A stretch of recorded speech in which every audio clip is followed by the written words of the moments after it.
Nous allons entrer dans les travaux pratico-pratiques de la collaboration et donc j'appelle autour de moi donc deux collectivités qui vont nous faire part de leur retour d'expérience. Donc pour les Pyrénées-Orientales, donc c'est Sylvain Tchaikovsky qui va venir en parler, donc qui est de Perpignan, Méditerranée, communauté d'agglomération. Et pour parler des SIG à l'échelle communale, Gabriel Causera de la communauté d'agglomération de Béziers-Méditerranée. Bonjour à tous. Alors oui, il me revient l'insigne honneur de vous présenter un petit peu la réflexion, les démarches partenariales montées donc dans les Pyrénées-Orientales depuis maintenant un peu plus d'une dizaine d'années. Je suis directeur général adjoint du département prospective, aménagement, mobilité, solidarité au sein de l'agglomération de Perpignan-Méditerranée et en partie donc avec Jean-Michel Ferry, le directeur général des services adjoints, en charge des SIG. Donc le premier message que je voudrais faire passer, c'est qu'effectivement mon propos s'articule autour de ces trois volets. Au départ, avec donc l'ensemble des partenaires, l'agglomération certes, mais le Conseil général, les services de l'État, des DE au départ, des DTM aujourd'hui, et puis depuis 2008 aussi le concours de l'agence d'urbanisme catalane, l'ORCA. Le début des travaux, ça a été tout d'abord de constituer un savoir-faire, le développement d'une culture SIG. Et ça, je dirais que les SIG, c'est le début des années 90. Et c'est vrai que notre collectivité en particulier s'est constituée très progressivement un certain nombre de compétences techniques, hardware, software, pour commencer à concaténer les données de base de nos différents métiers. Et puis, progressivement, ce patrimoine s'est constitué et nous a permis de mettre en évidence des données territoriales et de commencer à construire de la connaissance territoriale et d'un travail qui était très périphérique au départ, très centré sur les métiers. Petit à petit, le SIG commençait à intéresser les services amont et les politiques pour conduire de l'aide à la décision principalement. Et aujourd'hui, en matière de données, on arrive à une troisième étape que je vais présenter, de valorisation de ce patrimoine de données, ce patrimoine de connaissances territoriales. Et l'enjeu fort, c'est de vulgariser ces données. Et on va voir quelles sont les pistes que nous avons aujourd'hui en voie de développement.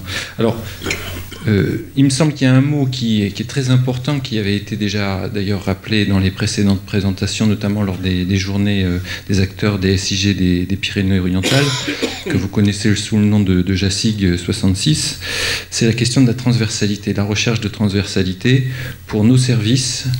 On a encore aujourd'hui une organisation en silo, en service métier, et c'est vrai qu'il faut bien voir qu'avec ce qu'on a aujourd'hui comme données géomatiques, comme SIG, on a vraiment un support pour pouvoir construire de la relation, de la transversalité entre nos services, pour justement permettre un développement d'une nouvelle gouvernance politique, mais aussi d'une nouvelle organisation administrative. Et c'est vrai que nous avons changé évidemment de président à l'agglomération, mais on voit que nous sommes en train de passer d'une logique de management hiérarchique, de management collaboratif plus récemment, vers un management d'intelligence collective. Et c'est vraiment l'enjeu fort, je pense, pour notre collectivité, mais pour les partenaires autour de l'agglomération. Et je crois que c'est vraiment le message principal qu'il faut retenir de ce mouvement d'évolution à partir d'un outillage très technique au départ, informatique, l'eau de données, etc. Aujourd'hui, on en est arrivé effectivement à constituer à partir des SIG un support pour construire non pas seulement l'intelligence collective, mais je dirais le management de l'intelligence collective. Alors, je viens à ma présentation. La JASIG 66, c'est effectivement une organisation à l'initiative des 4 organisateurs que j'ai déjà présentés, l'ORCA, l'agglomération, le Conseil général des PO et la DDTM. Depuis 2009, donc, cette organisation réunit chaque année les techniciens, les thématiciens, les directeurs, les élus, et on s'aperçoit d'ailleurs que de plus en plus, en 2013 en particulier, cet hémicycle ne réunit plus seulement des techniciens, mais aussi des acteurs, j'allais dire, qui ont des métiers plus ouverts sur ces questions de pilotage des politiques publiques. En 2013 également, des partenaires extérieurs au département, comme la communauté d'Agglo de Béziers ou celle de Narbonne, sont venus s'associer à ces journées à ces travaux. Évidemment, JASIC 66, c'est aussi le relais des journées professionnelles de Sigueller. Et bon, Perpignan est au sud de la région Languedoc-Roussillon et il y a quand même 2 heures de route. Donc c'est vrai que c'est un relais intéressant, je pense. On a aussi, bien sûr, à partir de cette co-animation des référents SIG des 4 institutions support, eh bien, des relais à partir des conférences nationales, donc avec des retours en local qui sont, je crois, tout à fait utiles. Et puis plus récemment, depuis en fait la fin 2013, l'idée c'est de faire évoluer la journée des acteurs, à côté plus exactement de la journée des acteurs SIG, de mettre en place une journée des acteurs des observatoires. On s'aperçoit qu'effectivement, aujourd'hui, on a besoin d'articuler le monde de la géomatique et des données territoriales avec celui des chargés d'études, des chargés de mission qui vont plutôt être en capacité de pouvoir faire parler la donnée selon d'autres logiques, plutôt qu'une superposition de couches, essayer à construire des logiques moins systématiques et plus systémiques, par exemple. On passe d'un monde qui était très technique à un auditoire plus large. Par exemple, demain matin, lors du Conseil des maires de l'agglomération de Perpignan, un certain nombre de sujets seront présentés à partir de l'entrée géomatique, cartographique. C'est devenu, j'allais dire, assez logique. Et c'est pour ça qu'aujourd'hui, eh bien, investir dans une dynamique des observateurs ou des chargés de mission en matière de constitution de données territoriales et d'analyse territoriale prend du sens, prend du poids.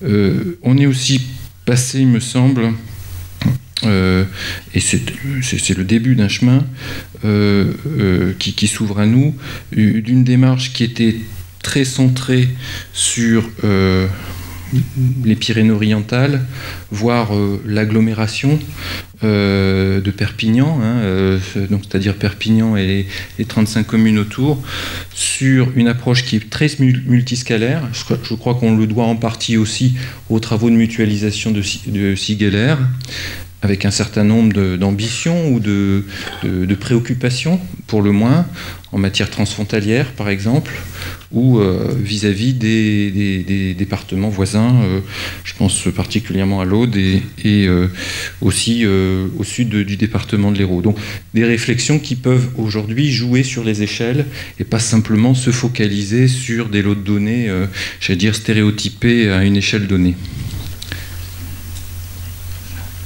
En matière de données, justement, 4 exemples rapidement. L'orthophoto, ça a été dit tout à l'heure avec Monsieur Petitgon. L'orthophoto, c'est d'abord une question d'économie d'échelle et puis une question de précision qui a été donnée. Donc, en même temps qu'on faisait évoluer les coûts vers le bas, on faisait effectivement monter la technologie vers le haut. On se retrouve aujourd'hui avec une orthophoto qui est plus de 3 fois moins chère que celle de 2003. Donc effectivement, cet argument financier permet de vulgariser aussi l'accès à la donnée. En matière d'urbanisme, on voit bien qu'aujourd'hui on est au début d'un chemin. sans parler de mutualisation des enjeux de réforme territoriale ou de la loi Allure qui nous amènerait vers des PLU intercommunaux. L'idée, c'est effectivement, à partir de la base de données généralisation des postes PLU portés par la DDTM, historiquement, d'aller vers un dispositif de documents d'urbanisme numérique. Je pense que c'est un enjeu fort à l'échelle des communes de notre agglomération en particulier. Le cadastre également, où aujourd'hui on a une couverture cadastrale qui est passée en à peine 8 ans des 4 communes à près de 33 communes, donc avec en 2014 un deuxième plan de vectorisation qui nous permet là aussi d'alimenter pratiquement l'ensemble de notre territoire d'agglomération. Enfin, dernier exemple, c'est la Convention 66. Cette convention, en fait, elle a permis aux différents partenaires que vous avez, dont les logos figurent en bas du diaporama, de mettre en place des processus de simplification des procédures d'échange de ces données territoriales, mais aussi de simplifier les processus d'envoi de ces données, notamment par l'intermédiaire de l'IDG. Bon.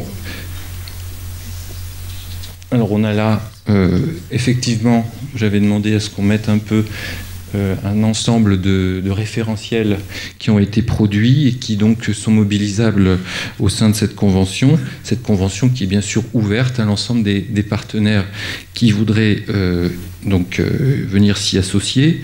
On a par exemple la communauté de communes Albert Côte-Vermeille, donc au sud de l'agglomération, qui est intéressée pour intégrer cette convention. Et donc on est dans un système ouvert qui a vocation à se renforcer et à s'ouvrir toujours plus. Alors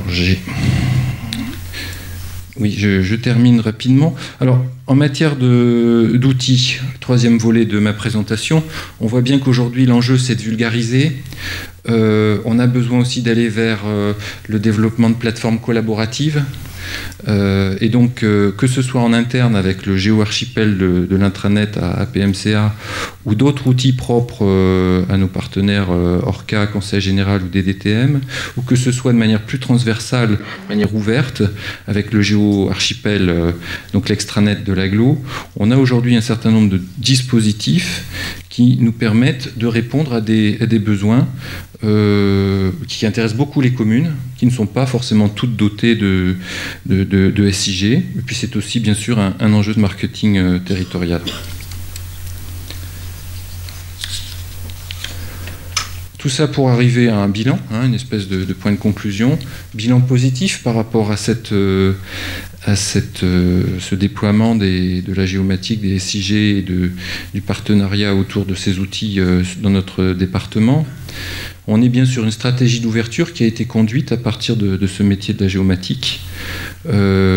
Avant, on considérait que le pouvoir appartenait à celui qui avait l'info, et effectivement, de plus en plus, l'information circule, le pouvoir appartient à celui qui partage l'information le premier. On est bien dans un schéma où on va donc aller vers cette stratégie d'ouverture.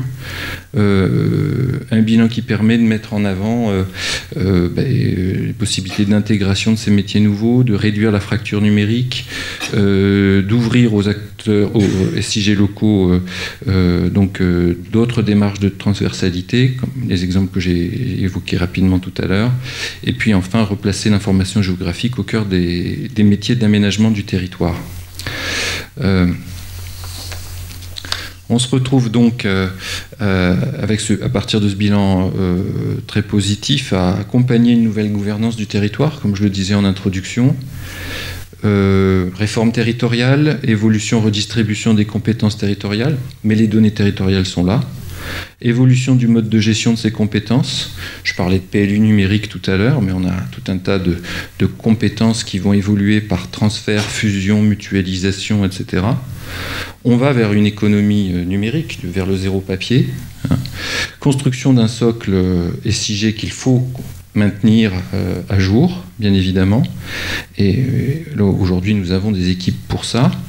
Et puis enfin, la possibilité d'aller vers d'autres applications plus ouvertes dans la logique de la vulgarisation. Et notamment, donc, l'agglomération de Perpignan envisage d'assurer un déploiement d'un outil applicatif de type Smart City. Voilà, je vous remercie pour votre attention. Merci.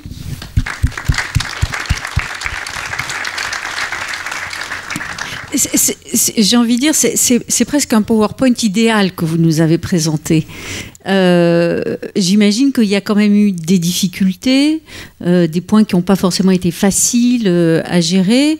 Et puis, qu'est-ce qui, à votre avis, fait que ça a marché, que ça a bien pris? Parce que c'est vrai que ça a été un développement. Enfin, nous, on l'a vu, on l'a vu éclore, et on a vu que ça s'est propagé très très vite. Et à un moment, alors ça va peut-être vous choquer ce que je vais dire, mais à un moment, on s'est demandé si ça ne se propageait pas si vite parce qu'il y avait peu d'enjeux qui étaient identifiés. Donc du coup, on pouvait se mettre ensemble et discuter et avancer et ensuite se faire reconnaître. Est-ce que c'est une pure vision de mon esprit ou est-ce qu'il y a eu des choses qui ont permis que ça avance vite, les difficultés rencontrées? Oui. Si ça marche. Allô? Oui, ça marche. Comme je l'ai dit rapidement tout à l'heure dans la présentation, au départ, les SIG, ce sont des passionnés, quelques techniciens qui ont mis en évidence, qui ont pu valoriser, à partir de compétences techniques, un certain nombre de données. Mais tout ça se constitue dans un contexte plus global qui est le développement de l'économie numérique, avec une volonté aussi d'ouvrir les politiques territoriales. La loi Chevènement de 99, elle a permis effectivement l'avènement des intercommunalités, donc le besoin de faire échanger des données entre les communes. Donc on a vraiment une volonté, il y a je pense une espèce de convergence de facteurs, d'éléments de contexte qui ont permis effectivement à la donnée géomatique de servir de relais à un moment surtout où les politiques publiques étaient très sectorielles, elles le sont toujours d'ailleurs beaucoup, mais on voit bien qu'aujourd'hui l'outil géomatique permet de servir de support de dialogue. C'est pour ça qu'il intègre de plus en plus les systèmes d'information des collectivités, parce qu'il sert de plus en plus de support de dialogue. Donc, moi, je répondrai à votre question en disant que c'est un ensemble d'éléments de contexte qui ont permis l'avènement des SIG. Mais les SIG n'existent pas en tant que pour eux, en tant que tels. Ils sont véritablement au service aujourd'hui du pilotage de politiques publiques. C'est bien le pari qui a été réussi depuis une vingtaine d'années. Voilà. Alors, on va voir autre expérience, pas très loin non plus, Béziers. Donc, je vais vous présenter un autre projet de mutualisation qui a été initié en 2013 au niveau de l'agglomération de Béziers. Donc c'est un projet de mutualisation du SIG à l'échelon intercommunal. Hop, je vais trop vite. Donc juste pour repréciser le territoire, donc la communauté d'agglomération Béziers-Méditerranée, CABEM en abrégé, c'est un EPCI de 13 communes qui représente 110 000 habitants. La ville-centre à elle seule représente 72 000 habitants. Je vais faire un bref résumé sur le contexte historique. La ville de Béziers a une expérience assez ancienne avec le SIG puisqu'elle est équipée de MapInfo depuis 1999. Les autres communes du territoire avaient des outils un petit peu différents. J'ai noté Carte ADS, Descartes, Cigéo, donc qui étaient plus orientés urbanisme pour répondre à leurs besoins. Le SIG à l'agglomération est beaucoup plus récent. Il a été mis en œuvre suite à une étude menée en 2005, une étude qui avait choisi volontairement de déployer un SIG autonome. Donc cette solution a été déployée en 2007 et dès 2011 on avait relancé une première étude en fait pour mutualiser le SIG à l'échelon intercommunal. Il a fallu attendre 2013 pour que le projet vraiment se concrétise avec un accompagnement par un cabinet spécialisé, donc le cabinet Axe Conseil. Juste un petit contexte juridique, ça a été évoqué rapidement sur la démarche de mutualisation dans les collectivités territoriales. Il y a 2 lois en fait, de 2010 et de 2014, qui vont inciter et faciliter la mise en place de la mutualisation, avec la création notamment des services communs et des coefficients de mutualisation. Mais je ne vais pas trop m'étaler sur le sujet. Hop. Oui. Donc, au niveau du projet, 4 axes ont été définis. Donc, le premier, c'est instaurer une culture du partage de l'information. Donc, je ne vais pas tout détailler parce qu'il y a beaucoup d'informations et je pense que j'ai manqué de temps. Le deuxième axe, c'est anticiper, s'adapter au cadre juridique. Donc, on l'a évoqué déjà dans la journée, la fameuse réforme DTDICT pour les travaux effectués à proximité des réseaux. L'ordonnance qui va imposer aux collectivités à terme de publier, de dématérialiser au format SIG leurs documents d'urbanisme. La directive européenne Inspire, bien sûr. Un autre axe, c'est être garant d'une bonne gestion et optimiser l'allocation des ressources. Donc là, forcément, on parle d'économie. Donc pour nous, c'est forcément intégrer toutes les démarches de mutualisation, notamment celles menées, comme j'ai indiqué sur le dernier point, à l'échelon local, comme le fait Cigalaire, ou national en fait. Le quatrième axe, c'est renforcer la place du SIG au sein des structures. Donc on a parlé d'intelligence territoriale ce matin, donc c'est vraiment fournir un appui opérationnel quotidien au service pour que le SIG soit vraiment un outil de travail. Améliorer la gestion des priorités, bonifier la qualité des services publics rendus, renforcer la réactivité face à des urgences. Donc ça, c'est vraiment des axes structurants pour notre projet de mutualisation. Sur la démarche, donc je vais résumer très simplement, ça a été fait en 2 temps, 2 phases. Projet de mutualisation, agglomération, commune de Béziers. Projet de mutualisation ensuite avec les autres communes. Pourquoi ? Parce qu'en fait, la ville de Béziers avait déjà un véritable service SIG, était équipé d'outils. Le projet était plus complexe, alors que les autres communes étaient plus en attente, n'avaient pas forcément de véritable outil SIG. En termes de déroulement, c'est un projet classique qui a été mis en œuvre. État des lieux, audition des différents acteurs, analyse des SIG existants, diagnostic et proposition de scénarios. Donc sur le diagnostic, de manière synthétique, forcément des convergences, des divergences ont été mises en avant, notamment sur tout ce qui est données, acquisition de données de référence, intégration de données de référence, données métiers également, puisque les compétences de l'agglomération et de nos communes ne sont pas hermétiques. Je prends un exemple tout simple, l'agglomération gère l'éclairage public sur la part activité, alors que les communes gèrent l'éclairage public sur la voirie communale. Divergence, alors notamment avec la ville-centre, puisque la ville avait un environnement totalement différent de celui de l'agglomération. Donc l'agglomération avait déjà mis en place des outils web, alors que la ville-centre était encore sur un SIG bureautique, Mapinfo, avec des fichiers un petit peu dispersés dans tous les services. Une question s'est posée forcément, donc ne pas mutualiser. Forcément, le cabinet ne nous a pas orienté sur cette idée. Pourquoi ? Parce qu'il y a un coût de maintenance sur des SIG autonomes et aussi un coût de mise à niveau qui était nécessaire pour la ville de Béziers et pour équiper les communes qui n'étaient pas équipées en solution SIG. Et à court terme, l'évolution du SIG pour la ville de Béziers était obligatoire, incontournable pour que les services puissent continuer à travailler. En dehors de Béziers, aucune des autres communes n'était équipée de SIG ? Pas de véritable service SIG, plus des outils, je l'avais évoqué en fait, pour l'urbanisme en fait. Ah oui, c'est ça, il n'y avait que des applications. Du cadastre, des fois les plans des réseaux, photos aériennes, mais c'était très rare, mais ils n'avaient pas de véritable SIG, donc ils se débrouillaient, plus avec les bureaux d'études qui les accompagnaient. Alors, le cabinet a établi des points d'ancrage, donc c'est des points sur lesquels il ne fallait pas revenir et sur lesquels s'appuyaient les différents scénarios. Donc, le premier point d'ancrage, c'est la prépondérance du SIG de l'agglomération. Le SIG de l'agglomération est à l'état de l'art, alors que celui de la ville de Béziers est en voie d'obsolescence. J'ai mis entre guillemets volontairement. Les orientations techniques aussi, c'est l'agglomération de Béziers avait fait le choix d'Esri, donc Esri qui est le premier éditeur mondial avec qui on trouve beaucoup de solutions pour les différents applicatifs métiers, et aussi lié au fait que l'agglomération avait investi beaucoup d'argent donc sur le développement d'applications web SIG. Un autre point important, c'est le respect des compétences des entités, donc les outils, des applications métiers existantes qui servent aux communes dans leurs compétences doivent persister et doivent être remplacées à ISO fonctionnalité sans rupture de service. Donc c'était un des points les plus importants. Pour la ville de Béziers, donc le cabinet avait identifié 3 scénarios, donc 3 scénarios progressifs. Premier scénario, on ne mutualise que les données et les outils de stockage des données. Deuxième scénario, données et outils de stockage des données plus applicatif web. Et enfin, troisième scénario, mutualisation totale du SIG avec la création d'un service commun. Donc c'est sur ce troisième scénario que nous a orienté notre assistant à maîtrise d'ouvrage. Pourquoi ?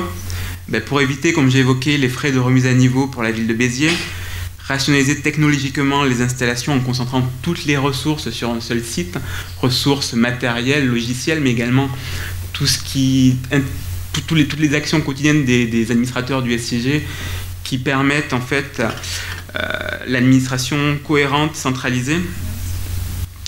Également pour éviter les redondances, qu'on évite de retrouver des données dans toutes les communes éparpillées.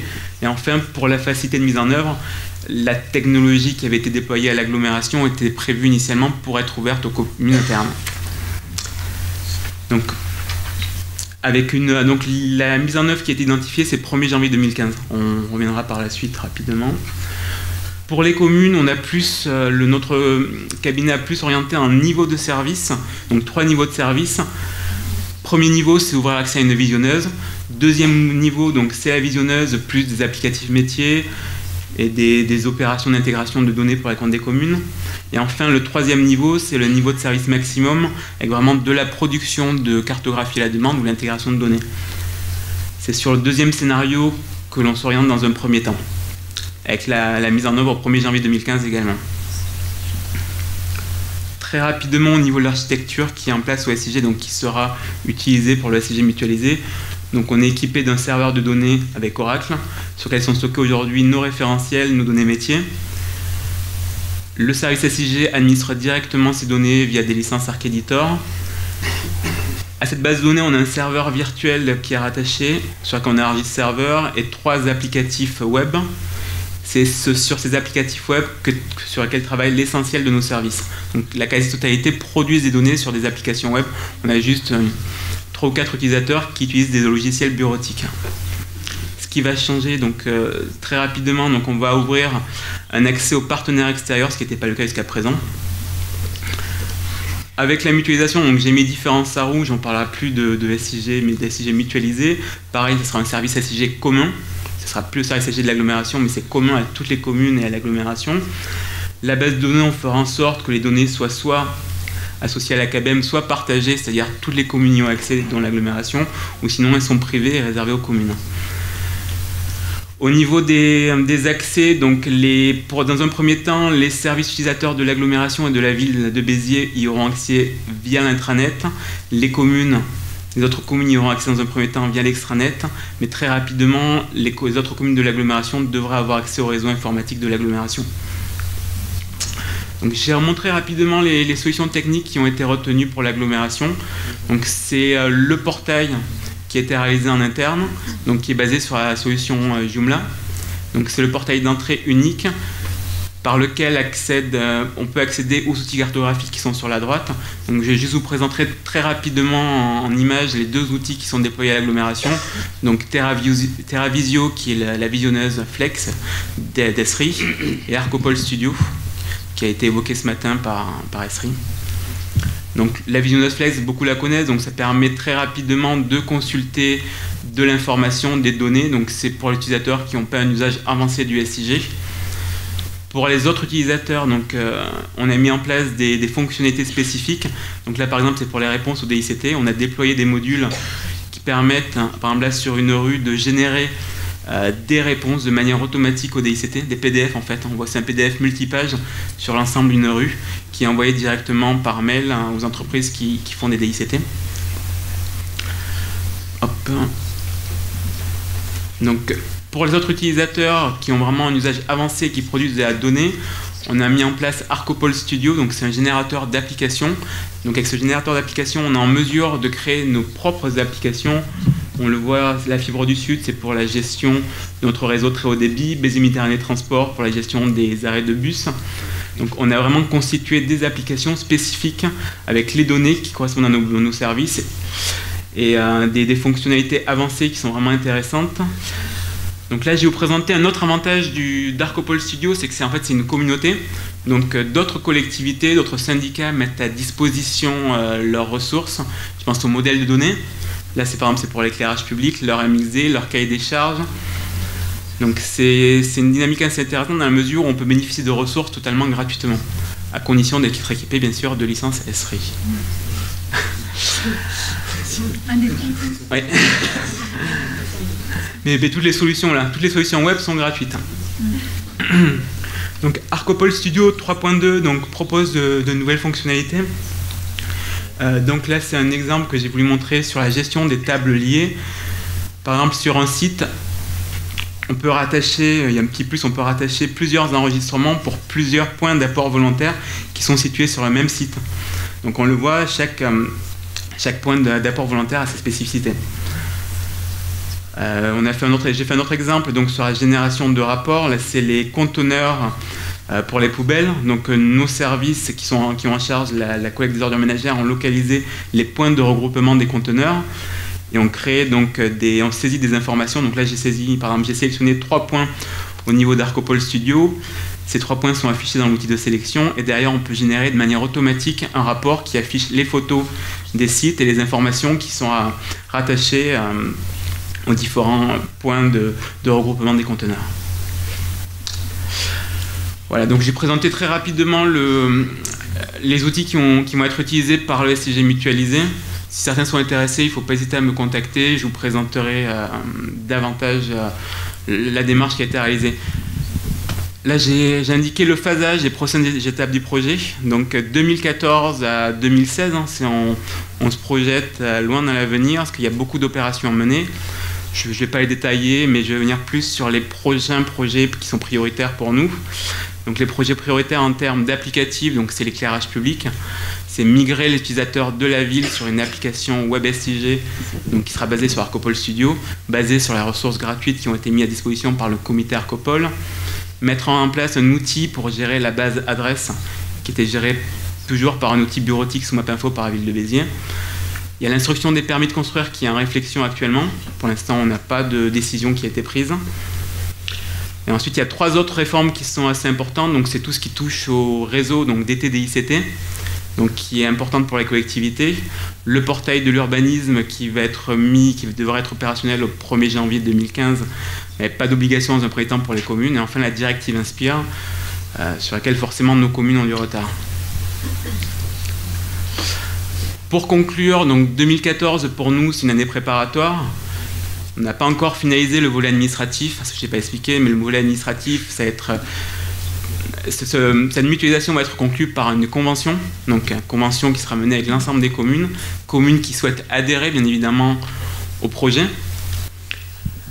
Ça veut dire qu'elles ont la possibilité de ne pas y adhérer. Elles peuvent ne pas y adhérer, il n'y a pas d'obligation. D'accord. Et est-ce qu'elles peuvent y adhérer à moitié ?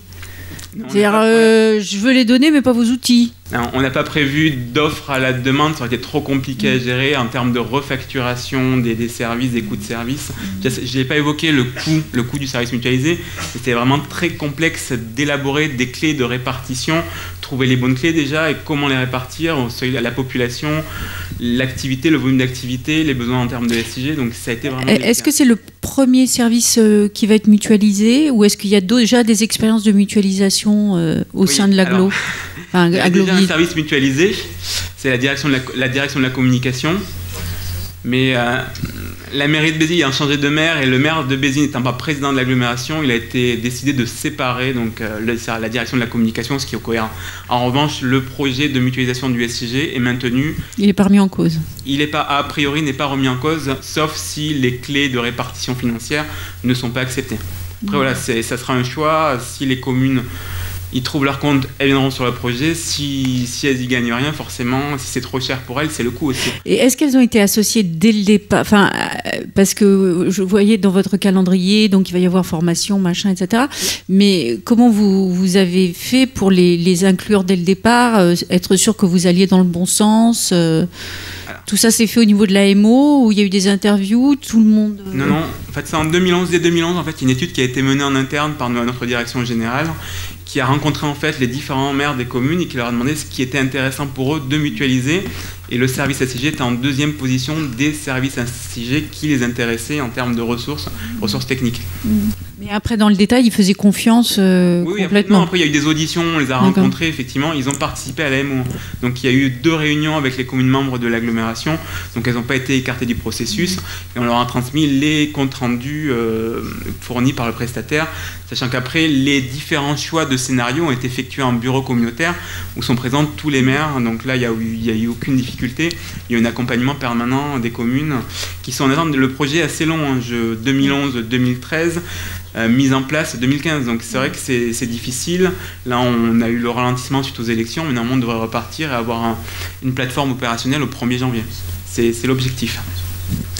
D'accord. Donc voilà, juste pour conclure, donc 1er janvier, comme je l'ai dit, c'est la création du service commun.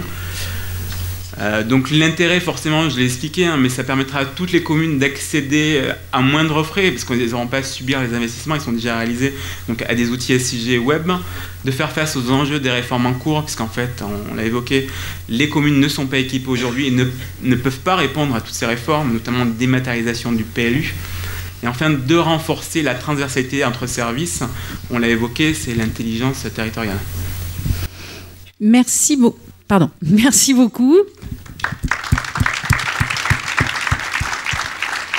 Alors, est-ce que vous avez 1 ou 2 questions pour nos 2 intervenants de collectivité? Oui. Je vois pas où c'est. Là, pardon. Bonjour. Moi, j'avais une question par rapport à l'expérience de Béziers Méditerranée. Donc, en fait, je souhaitais savoir si, après, une fois que vous serez mutualisé, si vous aviez... comment ça va se marcher au niveau des processus décisionnels? Je pensais, par exemple, pour prioriser les projets ou pour les décisions d'acquisition. Est-ce qu'il y a un comité de pilotage ou comment ça se prend? Ça, c'était une première question. Et après, j'avais une deuxième question. C'était sur... Je présume qu'il y a besoin d'un cloisonnement juridique s'il y a des données qui sont que à une commune et qui ne doivent pas être partagées avec l'agglomération ou vice-versa. Et donc, comment ça se passe au niveau des administrateurs, si vous aviez des clauses de confidentialité ou vis-à-vis des responsabilités hiérarchiques? Enfin, je ne sais pas si vous avez déjà des réponses à ce genre de questions. En termes de gouvernance, donc, on a institué deux entités, donc l'entité avec les élus décisionnels et l'entité technique en fait avec les directeurs. Donc c'est à ce niveau que se prendront les décisions et il y aura des orientations forcément à donner aux services mutualisés. Donc c'est pas forcément l'agglomération qui aura toujours le dernier mot ni les communes, mais il faudra s'entendre sur des projets communs, partagés et orientés, donc et priorisés en fait en fonction de toutes les prochaines réformes qui vont être mises en place. Ensuite, sur la deuxième question, donc en termes de sécurité des données, confidentialité, donc forcément, je l'évoquais sur mon schéma assez simplifié de la base de données, donc il y aura vraiment... Alors c'est virtuel, hein, toutes les données seront dans la même base de données. Par contre, effectivement, ça sera au service SIG d'être responsable, en fait. Hein. Et forcément, les données nominatives de la commune de Béziers ne seront pas accessibles aux autres communes de l'agglomération. C'est quelque chose que l'on a déjà mis en place dans des services, qu'en fait, il y a des services qui ont besoin d'accéder chez nous à l'agglomération à la donnée nominative d'autre part. Et là, c'est nous qui gérons conformément aux dispositions de la CNIL. Là, c'est au niveau de la CNIL. Il y a un acte d'engagement qui a été signé par l'agglomération, donc l'agglomération s'engage. Bien évidemment, au niveau de la convention, on va prendre les mêmes mesures en indiquant qu'il y aura une protection des données. Car si une commune ne veut pas diffuser ses projets à d'autres collectivités parce qu'elle veut qu'elles soient privées, on ne les diffusera pas. C'est à notre niveau d'être garant de cette confidentialité.